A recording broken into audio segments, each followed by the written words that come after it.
কুল মউত আজরাইল রুহুটা বাহির করে যখন নিয়ে আসবে, এদিক দিয়ে তোমার আপনজন, তোমার ছেলে মেয়েরা, স্ত্রী পুত্র সব তোমার জন্য কান্না করবে আর বলতে থাকবে এমুক নাই, এখন হয়ে গেছে লাশ। এখন তোমাকে যখন তুমি রাত্রেবেলা মৃত্যুবরণ করবা, যে স্ত্রী তোমাকে এত আপনজন এত মোহাব্বত করতো, আজকে তোমার স্ত্রী চলে যাবে তোমার কাছ থেকে, তোমার ছেলে মেয়েরা চলে যাবে, তোমার সন্তানেরা চলে যাবে, এদিক দিয়ে তোমার সন্তানেরা, তোমার বিবিরা তোমার জন্য কান্না করা শুরু করবে, আমার স্বামী চলে গেছে, আমার আব্বু চলে গেছে। মেয়ে ডাক দিয়ে বলবে আমার আব্বু চলে গেছে, আপনজনেরা কান্না করতে থাকবে। এ মানুষ, আর কিছু মানুষ চলে যাবে ওই অন্ধকার কবরে কবর খনন করার জন্য, কিছু মানুষ দৌড়ায় যাবে সাদা মাটির কাপড় আনার জন্য, আবার এদিক দিয়ে কিছু মানুষ চলে যাবে গরম পানি জাল দেওয়ার জন্য, আর দুই একজন মানুষ দৌড়ায় যাবে মসজিদের কিনারে গিয়ে হাজির হয়ে যাবে।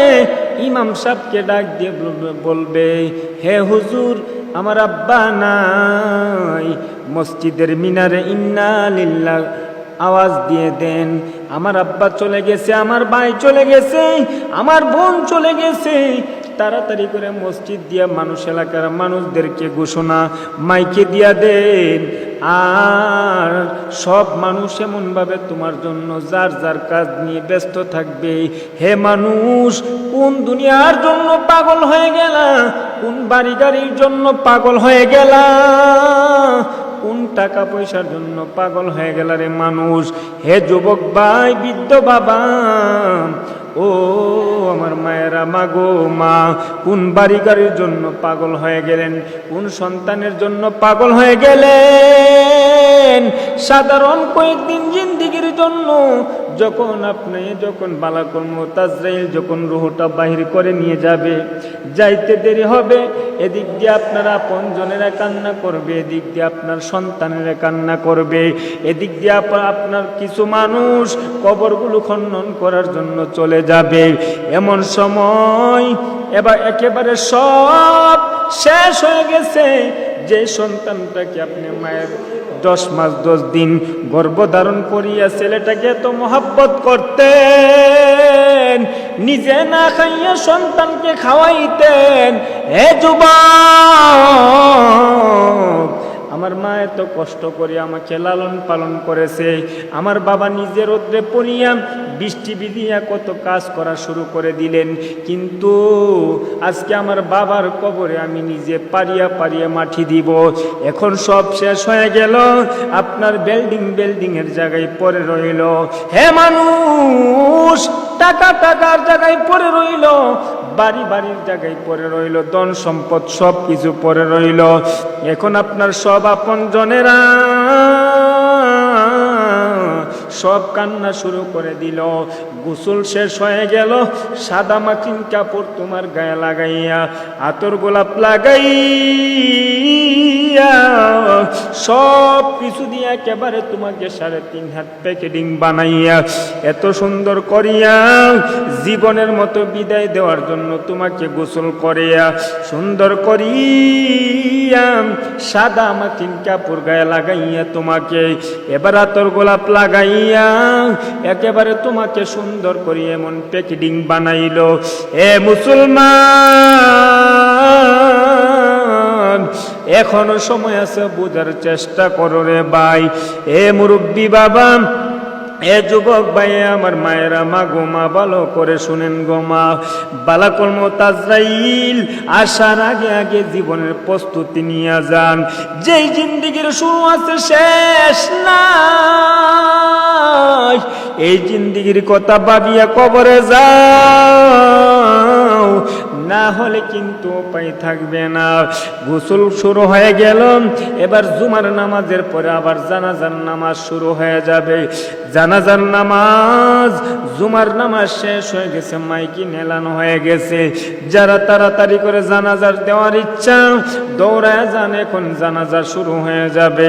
যখন নিয়ে মাঠের মধ্যে উপস্থিত করলো, করার সাথে সাথে ইমাম সাহেব যখন এবার জীবনের মতো জানাজার নামাজ পড়ায় দিয়ে দিল, দেওয়ার পরে এবার তোমার লাশ এবার চারজনে চার কাঁধ করে নিয়ে রওনা করলেন।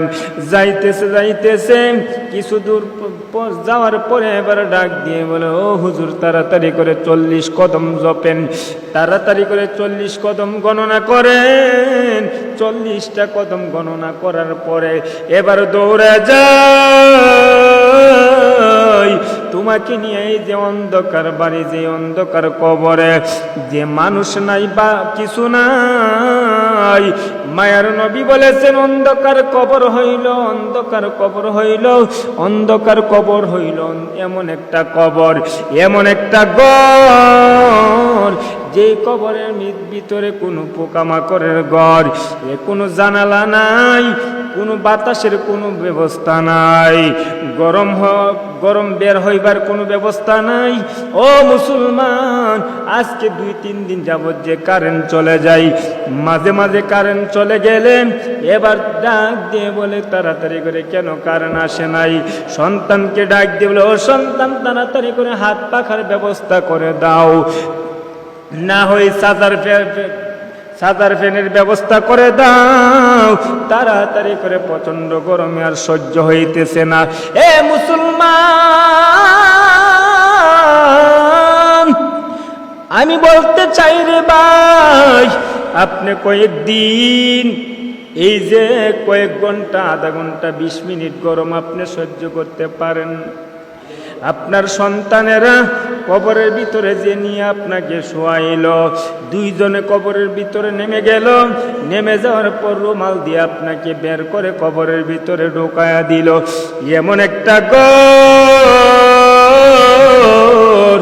মায়ার নবী বলেন কারো জন্য কবরটা হবে জান্নাতের টুকরা, কারো জন্য হবে জাহান্নামের গর্ত। এমন ভাবে কবরের ভিতরে আপনাকে শোয়াইল, শোয়ানোর পরে এবার আপনার 2 জন মানুষ আপনার জন্য কবরের ভিতরে শোয়াইয়া দিল, দেওয়ার পরে লাভ দিয়ে আবার কবরের ভিতরতে 2 জন আপনজন উঠে ফেলল। উঠার পরে জনমের মতো বাঁশ, কাঁচা বাঁশ দেওয়া শুরু করে দিল, দাড়ি দেওয়া শুরু করে দিল। এবার আপনার কবরের উপরে পারিয়া পারিয়া মাটি দিল। যে সন্তানকে আপনি এত মহাব্বত করতেন, যে সন্তানকে আপনি এত সুন্দর করিয়া লালন পালন করতেন, সব কিছু শেষ করলেন, কিন্তু এরপরে আপনার সন্তানেরা পারিয়া পারিয়া মাটি দিল। দেওয়ার পরে আবার লাফ মারিয়া কবর থেকে কিছু দূর চলে আসলো, জনমের মতো মোনাজাত করে দিয়ে আসলো। 1 দিন 2 দিন 3 দিন গণনা করার পরে এবার ডাক দিয়ে বলে, ও সন্তান, আমার মা নাই, আমার বাবা নাই, কবরের ভিতরে শোয়াইলাম, তাড়াতাড়ি করে আসো।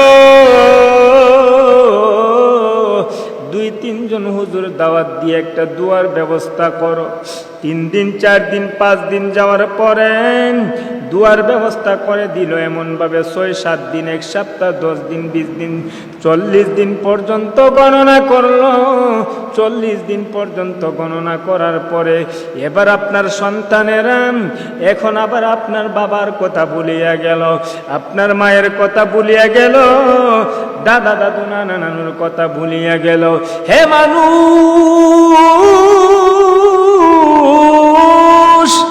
আমি বলতে চাই, বাইরে কোন সন্তানের জন্য পাগল হয়ে গেল, কোন বাড়ি গাড়ির জন্য পাগল হয়ে গেল, কোন বিল্ডিংয়ের জন্য পাগল হয়ে গেলাম, কোন সন্তানের জন্য পাগল হয়ে গেলাম। আজকে সন্তানেরা 40 দিন গণনা করার পরে এরপরে আপনার খোঁজ খবর নেই না, মা বাবার কথা একবারও স্মরণ করে না, বাবার কথা একবারও স্মরণ করে না, সন্তানের জন্য একবারও আপনার কথা স্মরণ করে না। ও মুসলমান, এই জন্য মায়ার নবী বলেছে, উম্মত সাদা মাটিন কাপড়ের ভিতরে প্যাকেটিং এর ভিতরে ঢুকবার আগে আগে নেক আমল করে অন্ধকার কবরে যাও।